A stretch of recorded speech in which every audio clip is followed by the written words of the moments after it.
So this article is by Mariana Zapata, and she writes, "I'm a professional writer, and these are the places I'll never go back to. I've dedicated most of my adult life to traveling, checking off over 40 countries and territories, five of which I have lived in. Most of my experiences have been overwhelmingly magical, mostly because there is always something wonderful about every place on earth. Well, almost every place. Though I firmly believe in going back to destinations again and again, there are a few places that I wouldn't visit more than once. Sure, they all have good qualities, but overall the experience is just not worth it. Here's my controversial but honest list of places I'd recommend people skip. Morocco, alone. Morocco is an undeniable cool place where I had some of the best travel experiences of my life. But while the Medinas and souks and hills are wonderful, I would never again find myself alone in the country. I was with friends on my 2 week trip here, but spent my last day in Tangier alone, and the level of harassment was overwhelming. It was probably the only time I have felt that I couldn't wait for a trip to be over. While harassment sadly happens everywhere, Morocco is the worst I've ever experienced. If you're a female traveler, think twice about visiting solo. Okay? Well, I don't know. I was thinking of going to Morocco, but I decided I'm going to go to Vietnam and Thailand instead. So I put that off. You know? But if you think about being harassed, try Cairo, Egypt. And I'm saying that as a man. And I feel I was being harassed, you know. Not by women. It might be something else. The women were harassing me. But, you walk down the street and a man would come next to you and walking down the street with you. Tell you you walk like an Egyptian. All kinds of stuff. The next one on the list is Copenhagen, Denmark. Copenhagen is a worthy destination for a single visit. When she says single visit, what she means? Like, you just go there in the day and that's it? There isn't anything really bad I can say about it. On the contrary, the waterfront, Nijhaven district, the palaces, and the museums are all great. It's just that once you have done them, there isn't much to bring you back to the city. That and the food is expensive and not very good, despite what the Michelin Guide wants us to believe. Accra, Ghana. Okay, let me clarify that I absolutely think Ghana is an incredible destination. The food is amazing. The people are some of the friendliest I have ever encountered. And the colonial castles and palaces that were used to hold enslaved people are an invaluable reminder of one of the darkest chapters of human history. And she shows this here. She said, but despite all of this, pollution in the capital is worse than almost anywhere I've been. It's not just air pollution, but also street and water pollution. I saw cows graze on a field of plastic, and the sand in the Jamestown fishing harbor covered in waste. Though there are great spots to visit in Accra, pollution is a huge issue that affects locals and to a lesser extent travelers. Cancun, Mexico. Alright, look at that. The Yucatan Peninsula is one of the most beautiful places on earth and also one of the worst examples of over-tourism. Blessed with corals, clear blue water jungles, underwater sinkholes, and Maya ruins, the area is a gem. But its many charms have attracted too much development, and now the road that connects Cancun to Tulum is lined with endless hotels and luxury apartment complexes. Cancun is the worst place in the area, especially its hotel zone.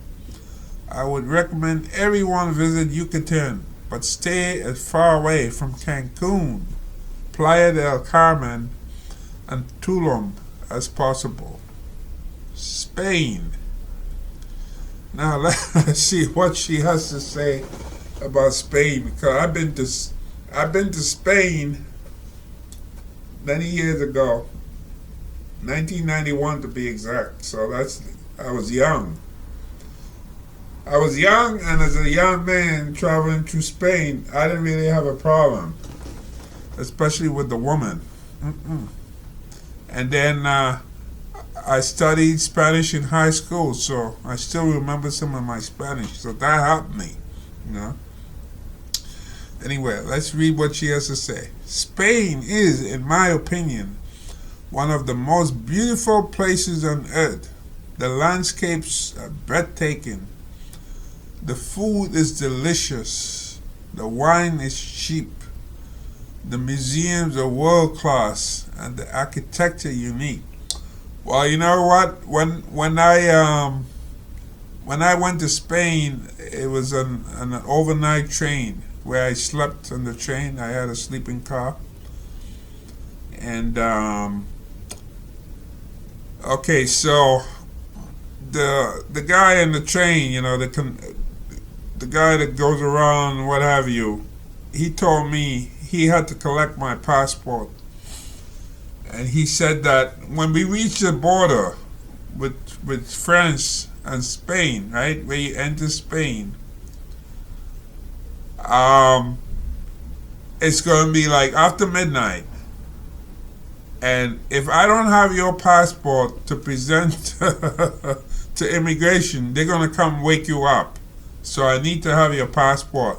I said, sure, no problem. Give him my passport. So when the train arrived through the border, you know, from France into Spain, I was sleeping. But in the morning, as the train, maybe like after 7, 8 o'clock in the morning, wherever we were in Spain, it looked like I was in the moon, you know? I had to say that because it looks like the kind of stuff you see in the moon, like the landscape, that's where I thought I was on the moon. But getting back to what this lady wrote. Yeah. So, she said the landscapes are breathtaking. So that's why I had to throw that in there, you know. When she said the landscape was breathtaking, when I first saw it that morning, it was like I was in the moon. You know, the kind of stuff you see in the moon, if you look through a telescope. So what's the problem? Racism and xenophobia have ruined the country for me. I have been 4 times, she said. I've been 4 times, and each time, whenever people hear my Colombian accent, they treat me like a dog. Yeah, that's what she said, like a dog. Un perro. Perro. A dog. I've had several people in multiple cities yell at me for no good reason. Things were even worse when I traveled with a Korean friend. As we walked down the road, people would yell, China at her. We were often ignored by waiters and bartenders and just felt overall unwelcome. Wow, that's really an amazing experience there. You know? Oh my goodness. Nothing like what you see in, what's his name there? And Jose Andreas. You know, Jose Andreas? Who'll be in CNN with his two daughters traveling through Spain. And he has the restaurants and he does all this cooking. Very good man. Wherever the emergencies, calamities, earthquakes, floods, he shows up with his people. They do a lot of cooking. Yeah, man with a good, very good heart. So here she is complaining about Spain, how they treat them. She said, the only time I've been treated like a full human being in Spain was when I was with a British friend and we were speaking in English. Ah, isn't that something? So you speak in English, you get treated like a full human being.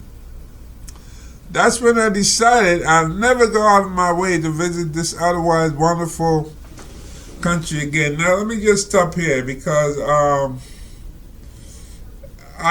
I used to work at the airport, and where I worked at the time, right, it was at the International Arrivals Building, they called it. And Iberia used to come in there. Iberia, the airline of Spain. And I noticed something. People who speak like in Spanish, you know, like Hispanics, and they speak to some of the people like from Spain. It's like this people from Spain, sometimes you get the impression they felt irritated listening to their Spanish, you know. It's like, oh my God, you're not speaking Castilian Spanish, you know. Like the way they speak in Spain, like to say el lápiz instead of lápiz, you know, like the pencil, lápiz. You would say in here in the Americas, lápiz. In Spain, it'd be lápiz. And they have like a hissing sound, like, and they seem like irritated, like. And recently, when I was working on the COVID project, before the migrant one, there was a young lady there, I think she was from Ecuador, and she was saying something like that. She went to Spain and she said, there's racism. She said the same thing this woman was saying, you know, and she's from yeah, I believe it was Ecuador. She was saying the same thing. Then there was this guy, let's see, what was his name? He used to be in the radio, you know, radio announcer and so forth.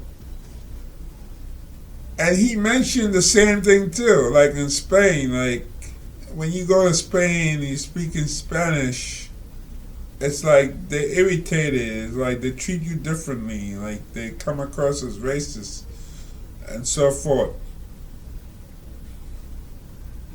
So I guess the way you solve that problem is you don't speak in Spanish, you know? Yeah, maybe that's the way you solve that problem. If you don't want to be subjected to racism, you speak in English. Because, you know, I was reading some comments about France, right?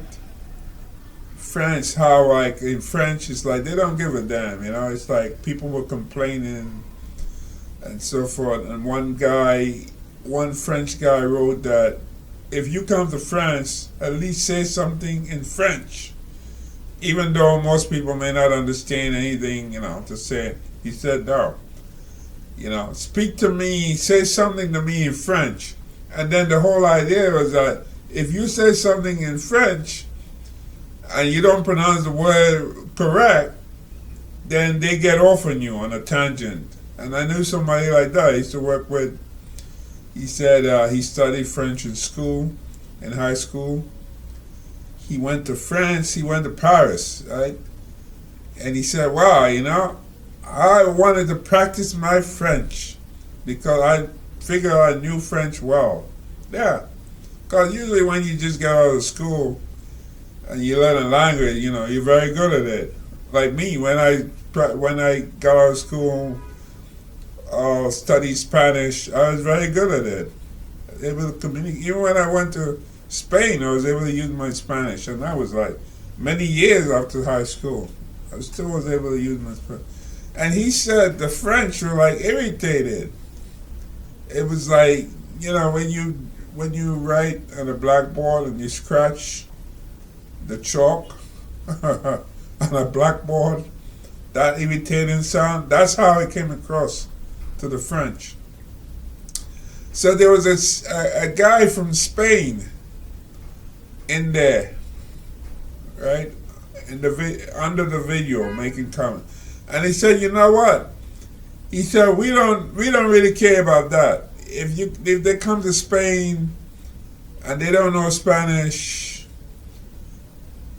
we welcome them because we need their tourism money in Spain. That's the way he looked at it. But the guy from France didn't see it that way.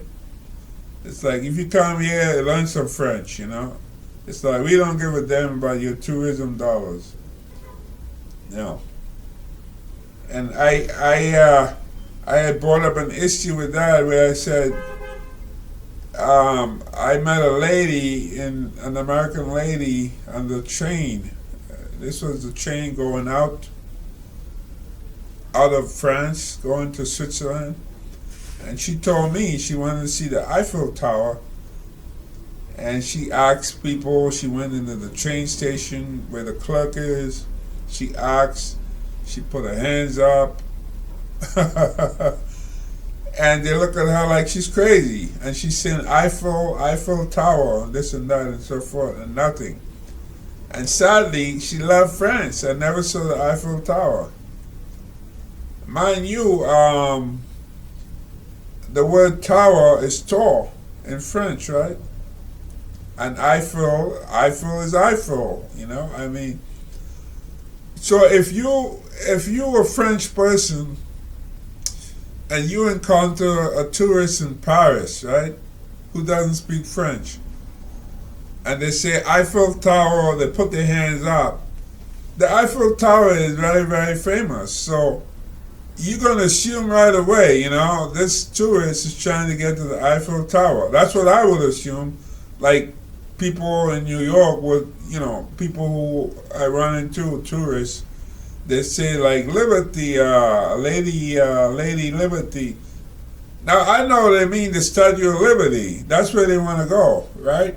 Once they say lady this and lady that, the name is really the Statue of Liberty. It's not a lady anything. It's the Statue of Liberty.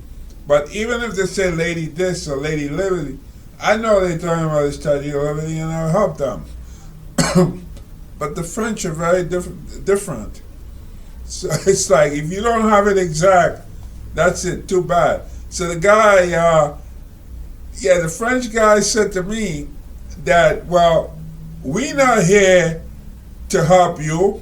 That if you walking in the street of Paris or what have you, and you got a question, we not your servant, we not here. So I said, listen, how about during the pandemic? When the pandemic hit, a lot of people lost their jobs. A lot of people in the hospitality industry, like hotels, restaurants, and so forth. I'm sure you must know somebody who lost their job. So you're going to tell me that somebody who is a tourist, that you're not going to help them because they don't know French, or it's not for you to help them, that's not your problem. I said, that's the wrong attitude, my friend, That is the wrong attitude. At least the guy in Spain had a better attitude, because he was saying, look, we need the money, okay? We need the tourism and we need the revenue.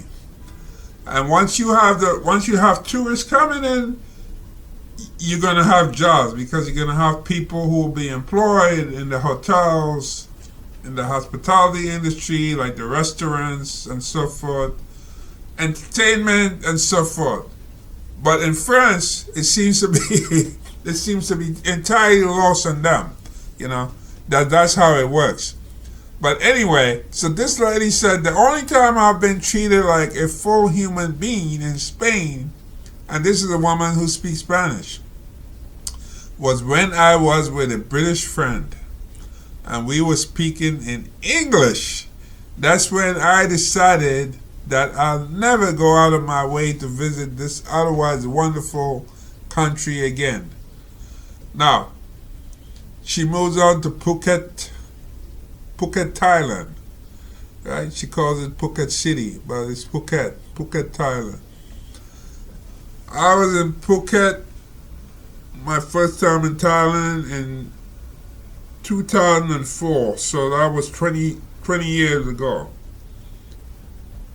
I was there like 6 months before the tsunami, before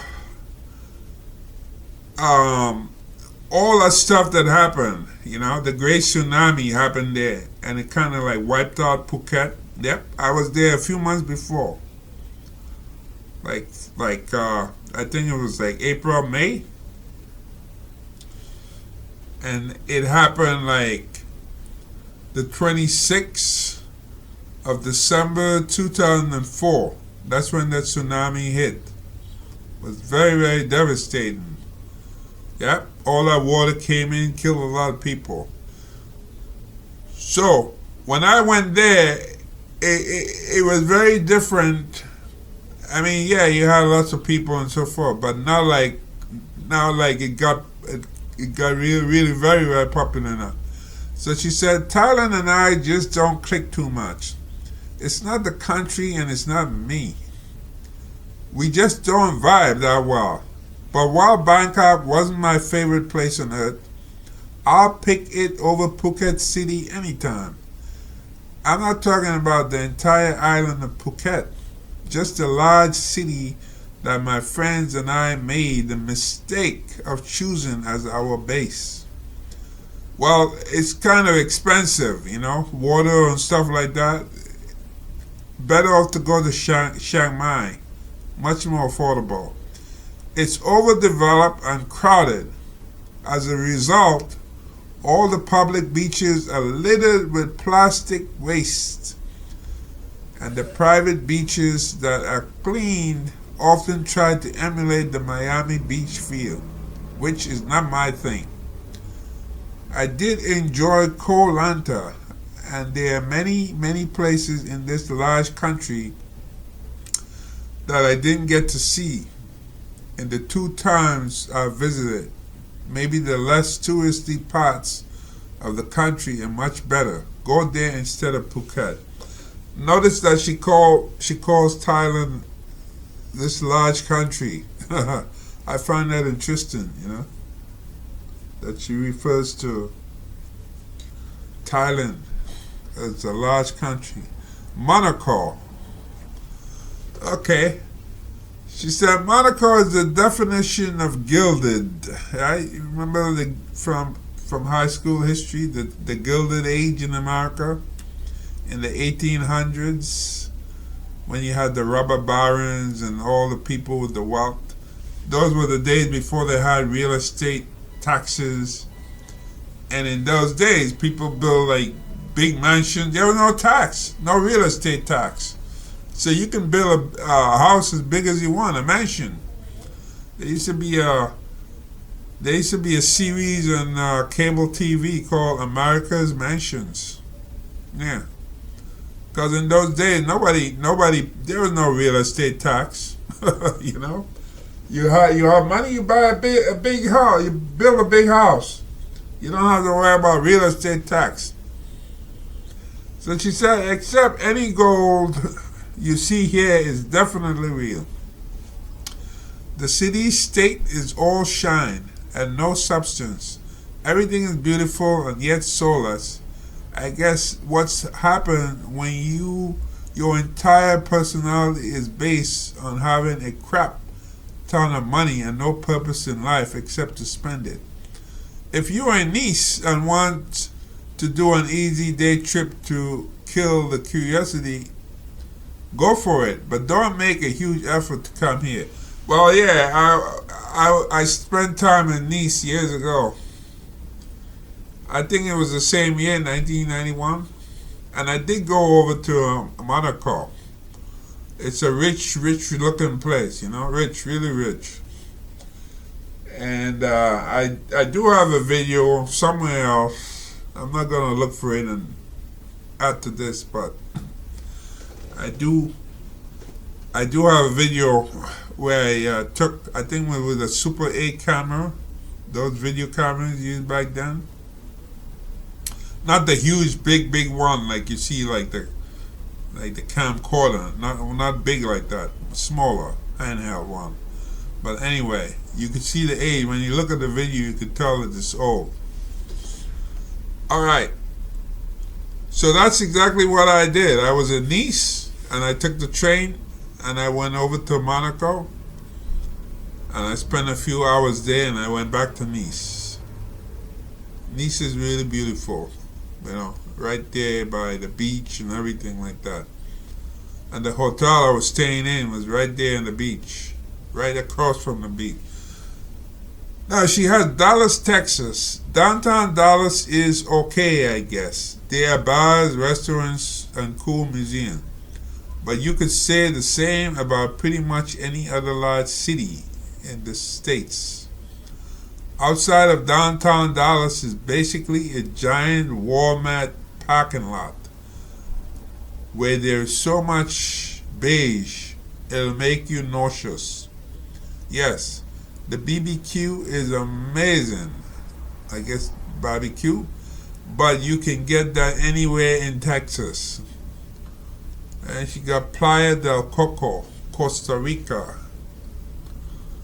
I originally planned to spend 2 weeks at this beach on the northern Pacific coast of Costa Rica, but I left after a week because this was the ugliest beach of all the ones I saw in either coast during my 2-month trip to the country. Wow.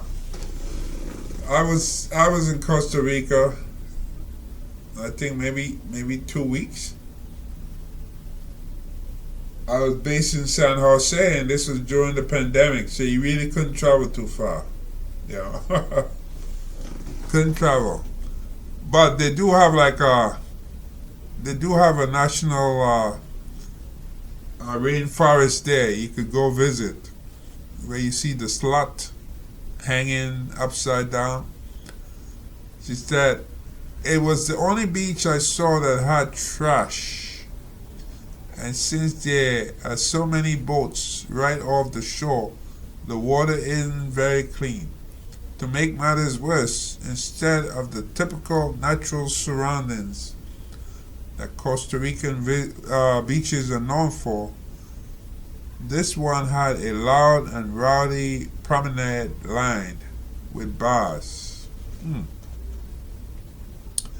If this is your vibe, you love it. But you could also find that atmosphere at beaches with soft white sand and clear water, so why come here? The way I see it, if I'm in Costa Rica, is to enjoy nature as much as possible. And the country has too many gorgeous beaches to waste time on a dirty, loud one. Then she skips to South Carolina.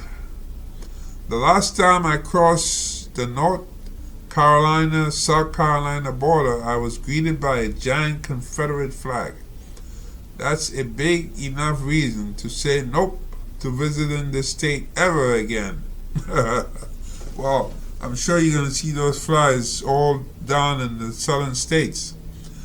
I'm not saying there ain't many nice places here or denying that the southern food you'll find is heavenly, but is it worth feeling like you have been transported back to the deep south in the 1950s?